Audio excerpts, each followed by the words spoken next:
Avez-vous déjà pensé à la façon dont le chaos de la vie peut s'infiltrer dans votre sanctuaire? Rejoignez-moi alors que je dévoile le pouvoir inattendu de votre chambre pour apaiser votre esprit et transformer vos journées.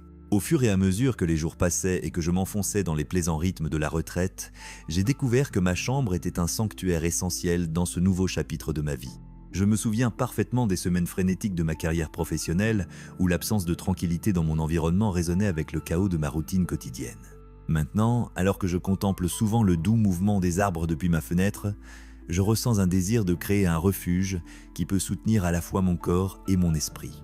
Il y a une certaine grâce à ralentir le rythme avec chaque choix délibéré que je fais pour transformer mon espace personnel en un havre de paix et de satisfaction. Je suis impatient de partager avec vous certaines stratégies qui ont profondément façonné mon expérience alors que je m'adapte à ce rythme de vie plus lent, en particulier l'importance de créer une atmosphère harmonieuse dans votre chambre. L'un des premiers conseils que je partagerai et une leçon que j'ai apprise à mes dépens est de veiller à ce que votre chambre soit correctement éclairée. Je pensais autrefois que l'éclairage n'était qu'un choix esthétique, mais en vieillissant, j'ai réalisé qu'il affectait plus que l'ambiance. Il impacte notre bien-être à la fois physique et émotionnel. Dans ma propre chambre, j'ai expérimenté l'ajout de différentes sources de lumière. Pendant ces soirées confortables, j'ai installé une douce lampe de chevet qui diffuse une lumière chaleureuse, illuminant les pages des livres qui me transportent vers divers mondes. Cet ajout simple a non seulement amélioré mon expérience de lecture, mais a également rendu la pièce accueillante et sécurisante. Je garde aussi une douce veilleuse près de mon lit qui dissipe les ombres qui s'invitent souvent, apportant un sentiment de calme et d'assurance lorsque je me déplace dans ces heures tardives de la nuit. En parallèle d'un bon éclairage, désencombrer mon espace s'est avéré être l'une des expériences les plus libératrices que j'ai entreprises. Je me souviens encore du jour où Martha et moi avons entrepris cette tâche ensemble. J'entends encore ses remarques taquines sur le fait que moins c'est plus résonner dans mes oreilles alors que nous trions des années de souvenirs accumulés et de bibelots. Avec chaque objet dont nous avons décidé de nous séparer, je me suis senti plus léger, tant physiquement qu'émotionnellement. Désencombrer m'a permis de reprendre possession de mon espace, le transformant non seulement en une chambre mais en un refuge paisible où je peux me détendre et me régénérer. J'ai gardé uniquement les objets qui évoquent la joie et ont de l'importance, comme les photographies encadrées de nos aventures et de simples souvenirs de ma défunte femme. Créer un sanctuaire nécessite un effort conscient de se débarrasser du désordre qui étouffe à la fois l'espace physique et la clarté émotionnelle, et c'est l'une des étapes les plus empourantes que vous puissiez franchir. Avec l'éclairage et le désencombrement, j'ai découvert que l'incorporation d'une touche de nature dans ma chambre fait une énorme différence. Martha, avec sa curiosité incessante et son amour pour le jardinage, m'a fait découvrir les pouvoirs de guérison des plantes d'intérieur. Avec ses conseils, j'ai ajouté quelques petites plantes en pot qui insufflent de la vie dans mon espace. Ce ne sont pas seulement des décorations, chaque feuille verte ajoute une touche de sérénité.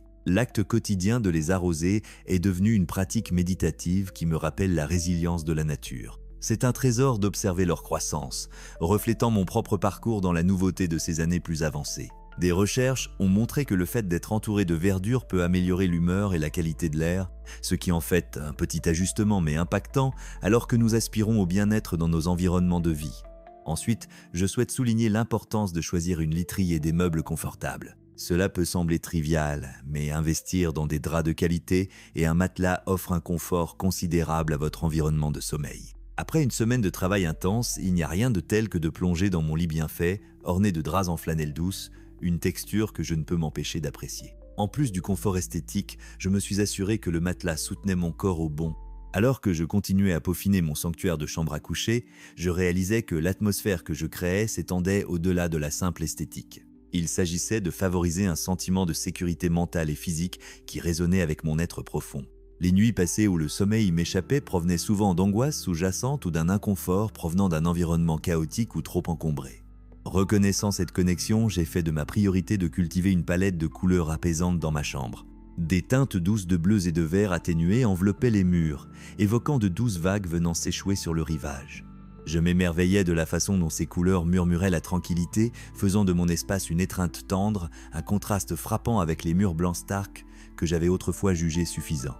Ou peut-être servait-elle de rappel des doux tons pastels de ma maison d'enfance, évoquant des souvenirs chaleureux qui semblaient protéger mon sentiment de bien-être. Une fois que j'ai maîtrisé la palette de couleurs, j'ai tourné mon attention vers l'élément essentiel du confort, ma literie.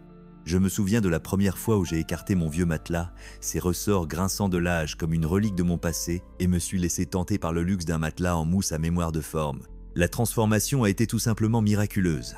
Il s'est adapté aux besoins de mon corps, berçant mes articulations douloureuses tout en effaçant les souvenirs des nuits sans sommeil remplis d'inconfort.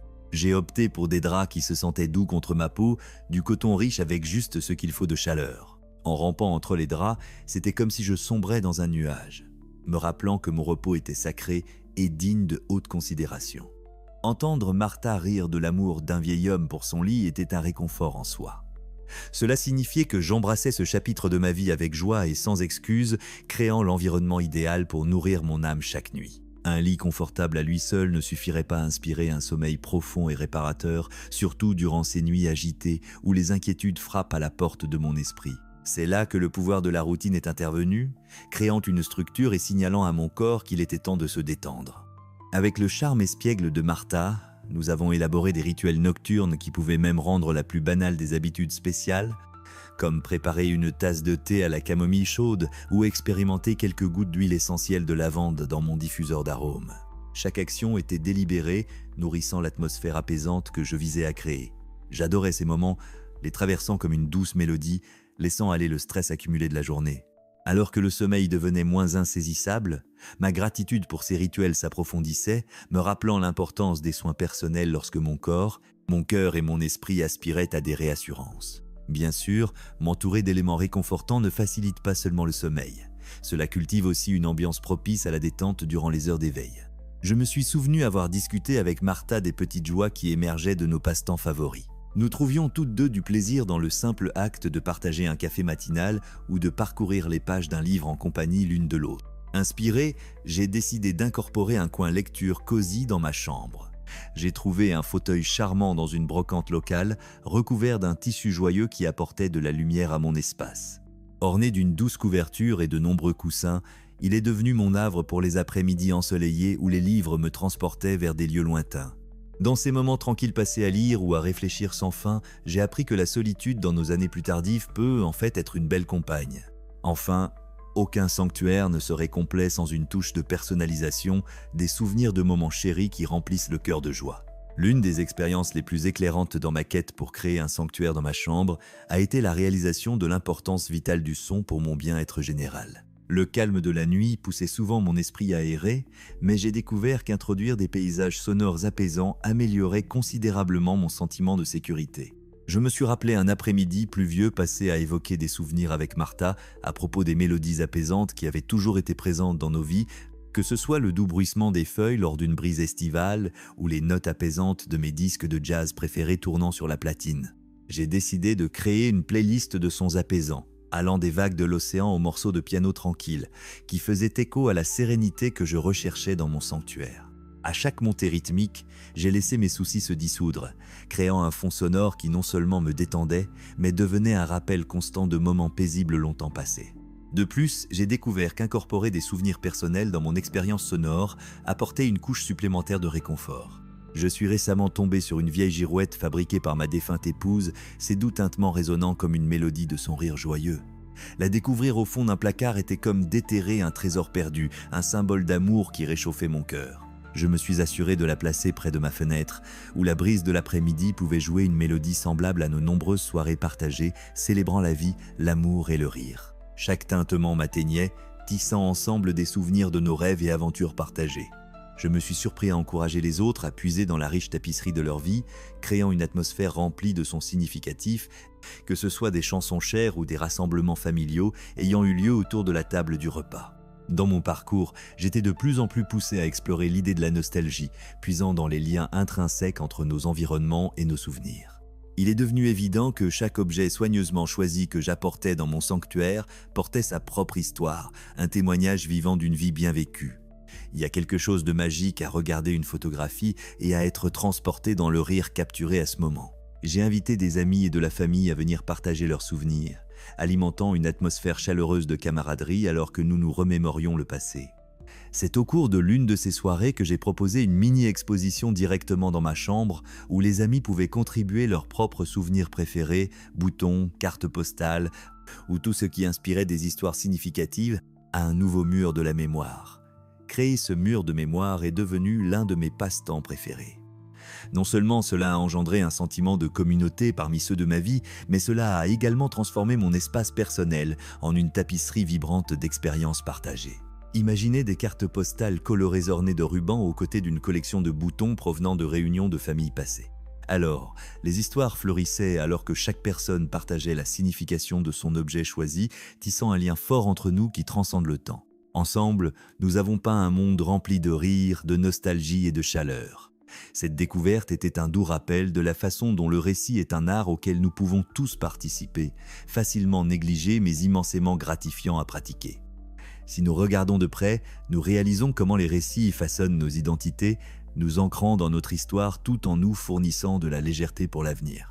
Finalement, les changements que j'ai apportés à mon sanctuaire ont résonné dans toute ma maison, pas seulement dans ma chambre. Ce quartier personnel de nostalgie, de sons et de rassemblements décontractés a créé une atmosphère débordante d'amour et de confort, s'étendant même à la cuisine cosy de Martha.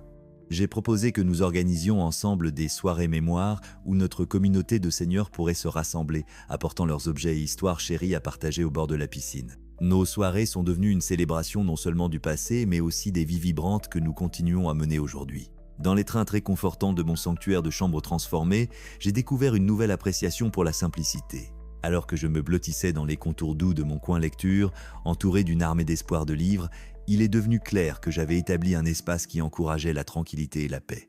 Chaque jour commençait par un étirement doux et une gorgée de tisane, initiant une routine consciente qui revigorait mon esprit. Une lumière matinale éclatante filtrait à travers la fenêtre, m'éveillant au monde et me rappelant la beauté qui réside dans les moments de réveil. Dans cette atmosphère, je pouvais me concentrer sur la dégustation des petites choses, la fraîcheur des draps propres, l'odeur de la lavande émanant d'un diffuseur à proximité ou le doux bourdonnement d'un oiseau chantant l'aurore.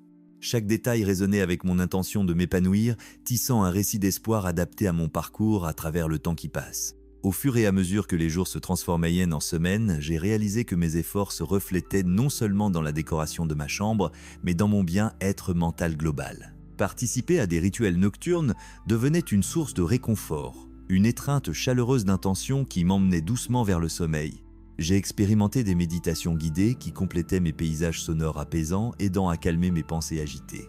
Chaque nuit, je prenais le temps d'exprimer ma gratitude pour les moments de joie que je rencontrais, renforçant un état d'esprit positif qui résonnait longtemps après que les lumières s'éteignaient. Martha se joignait souvent à moi dans ces rituels, et nous échangions des histoires sur notre journée tout en sirotant une tisane à la camomille. Ce mélange d'ouverture et de vulnérabilité transformait mon sanctuaire en un terrain de guérison, nourrissant non seulement mon esprit mais aussi notre amitié, favorisant des connexions qui apportaient de la joie au chapitre ultérieur de la vie. Cultiver mon sanctuaire m'a également incité à la créativité au sein de mon œuvre. Avec la fraîche inspiration flottant comme des pages dans le vent, j'ai repris mon pinceau et commencé à exprimer mes émotions sur la toile. Cette démarche artistique est devenue une véritable échappatoire thérapeutique pour mes peurs et mes joies, éclaboussant des couleurs vives qui redonnaient vie aux murs qui m'entouraient. Chaque coup de pinceau se sentait puissant, comme une douce proclamation de mon existence, un rappel que je pouvais créer de la beauté à tout âge. Martha, étant l'âme rêveuse qu'elle est, m'encourageait à accrocher mes œuvres à côté de ses propres créations fantaisistes, créant une galerie vibrante qui reflétait nos esprits combinés. Les amis s'émerveillaient souvent non seulement devant l'art lui-même, mais aussi devant la symphonie d'histoires qu'il transmettait, l'art devenant un vaisseau à travers lequel nous partagions nos parcours uniques. Une partie captivante de mon sanctuaire se trouvait souvent en dehors de ces quatre murs s'étendant dans la nature. Chaque semaine, je faisais un rituel de me promener dans le parc voisin où les couleurs vives et les sons de la vie m'enveloppaient. Je participais fréquemment à des promenades tranquilles avec Martha, ramassant des feuilles tombées et discutant des saisons de nos vies. Chaque visite ajoutait à l'expérience méditative que je recherchais, me rappelant la connexion vitale entre notre bien-être physique et notre état mental. La nature devenait une autre couche de sécurité, sa tranquillité nous enveloppant comme une couverture chaude, renforçant que nous faisions partie de quelque chose de plus grand. Ces promenades éclairaient notre chemin et nous revenions souvent à mon sanctuaire avec des fleurs fraîches, insufflant de la vitalité et de la vie dans notre espace, témoignage vivant du cycle renouvelant de la joie.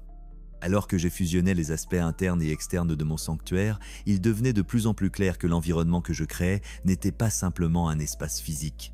Il devenait ma source de résilience à travers les marées de la vie.